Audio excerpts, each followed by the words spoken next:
ರೇಣುಕಾಸ್ವಾಮಿ ಕೊಲೆ ಪ್ರಕರಣದ ಮತ್ತೊಂದು ಕ್ರೌರ್ಯ ಅನಾವರಣವಾಗಿದೆ.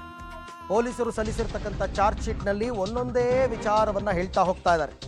ಚಿತ್ರದುರ್ಗದಿಂದ ಕಿಡ್ನ್ಯಾಪ್ ಮಾಡಿಕೊಂಡು ಪಟ್ಟಣಗೆರೆ ಶೆಡ್ಗೆ ಕರ್ಕೊಂಡು ಬರಲಾಗಿತ್ತು, ನಿಮಗೆಲ್ಲ ಗೊತ್ತೇ ಇದೆ. ದರ್ಶನ್ ಮತ್ತು ಪವಿತ್ರ ಬರೋ ಮೊದಲೇ ಈ ಗ್ಯಾಂಗ್ನವರು ರೇಣುಕಾಸ್ವಾಮಿ ಮೇಲೆ ಹಲ್ಲೆ ಮಾಡಿದ್ರು, ಅದು ಗೊತ್ತಿದೆ. ಆಗ ಬಾಸ್ ಬಿಡಬೇಡಿ ಇವನಿಗೆ, ಹಿಗ್ಗ ಮುಗ್ಗ ಹೊಡಿರಿ ಅಂತ ಅಂದರು. ಯಾರಂದಿದ್ದು ಹಾಗಾದರೆ? ಪೊಲೀಸರ ಚಾರ್ಜ್ ಶೀಟ್ನಲ್ಲಿ ಸ್ಫೋಟಕ ವಿಚಾರ ಉಲ್ಲೇಖವಾಗಿದೆ. ಅಂದರೆ ಆ ಗ್ಯಾಂಗ್ನ ಸದಸ್ಯರೇ ದರ್ಶನನ್ನು ಪ್ರವೋಕ್ ಮಾಡಿದ್ದಾರೆ. ಆ ಗ್ಯಾಂಗ್ನ ಸದಸ್ಯರೇ ದರ್ಶನ್ಗೆ ಇನ್ನಷ್ಟು ಹೊಡೆಯೋದಕ್ಕೆ ಪ್ರವೋಕ್ ಮಾಡಿದಾರಂತೆ. ಯಾವ ಥರ ಅಂತಕ್ಕಂಥದ್ದನ್ನು ಕೂಡ ಹೇಳ್ತಾ ಹೋಗ್ತೀವಿ. ಒಂದೊಂದೇ ವಿಚಾರಗಳನ್ನ ಹೇಳ್ತಾ ಬರ್ತಾರೆ. ಆಮೇಲೆ ಅದಕ್ಕೆ ಪೂರಕವಾದ ಸಾಕ್ಷಿಗಳನ್ನು ಕೂಡ ಇವರು ರೆಡಿ ಮಾಡ್ಕೊಂಡಿದ್ದಾರೆ ಪೊಲೀಸರು. ದರ್ಶನ್ ಮತ್ತು ಪವಿತ್ರ ಬರೋ ಮೊದಲೇ ರೇಣುಕಾಸ್ವಾಮಿ ಮೇಲೆ ಹಲ್ಲೆ ಮಾಡಿದ್ರು ಈ ಗ್ಯಾಂಗ್ನವರು, ಗೊತ್ತಿರೋ ವಿಚಾರ. ಇನ್ನು ಡಿ ಗ್ಯಾಂಗ್ ಪಟಾಲಂನಿಂದ ರೇಣುಕಾಸ್ವಾಮಿಗೆ ಹಲ್ಲೆ ಆಗಿತ್ತು.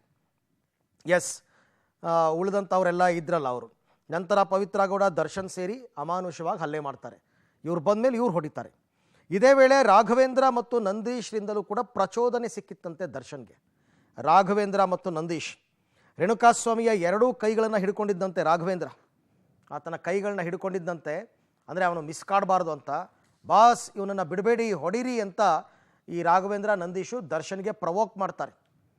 ಇವರಿಬ್ಬರ ಪ್ರಚೋದನೆಯಿಂದ ಮತ್ತಷ್ಟು ಕೋಪಗೊಂಡಿದ್ದ ದರ್ಶನ್ ತಪ್ಪಾಯಿತು ಬಿಟ್ಟುಬಿಡಿ ಅಂತ ಅಂಗಲಾಚ್ತಾ ಇದ್ದಂತೆ ರೇಣುಕಾಸ್ವಾಮಿ ಆ ಟೈಮಲ್ಲಿ. ಆದರೂ ಬಿಟ್ಟಿಲ್ಲ.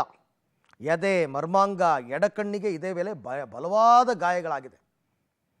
ಎದೆ ಹೇಳಿದ್ನಲ್ಲ, ರಿಬ್ಸ್ ಎಲ್ಲ ಮುರಿದೋಗಿತ್ತು, ಲಂಗ್ಸ್ಗೆ ಚುಚ್ಕೊಂಡಿತ್ತು, ಮತ್ತು ಮರ್ಮಾಂಗದ ವೃಷಣ ಚೀಲ ಓಪನ್ ಆಗಿತ್ತು, ಎಡಕಣ್ಣಿಗೆ ಇದೇ ವೇಳೆ ಬಲವಾದ ಗಾಯ ಆಗಿತ್ತು. ಈ ಎಲ್ಲ ವಿಚಾರಗಳನ್ನು ಚಾರ್ಜ್ ಶೀಟ್ನಲ್ಲಿ ಉಲ್ಲೇಖ ಮಾಡಿದ್ದಾರೆ ಪೊಲೀಸರು. ಒಂದೊಂದೇ ಮಾಹಿತಿಗಳು. ಆಮೇಲೆ ಇದಕ್ಕೆಲ್ಲ ಪೂರಕವಾಗಿ ಕಥೆ ಕಟ್ಟಿರೋದಲ್ಲ, ಇವೆಲ್ಲ ಸಾಕ್ಷಿಗಳು ಕೊಡಬೇಕಾಗತ್ತೆ.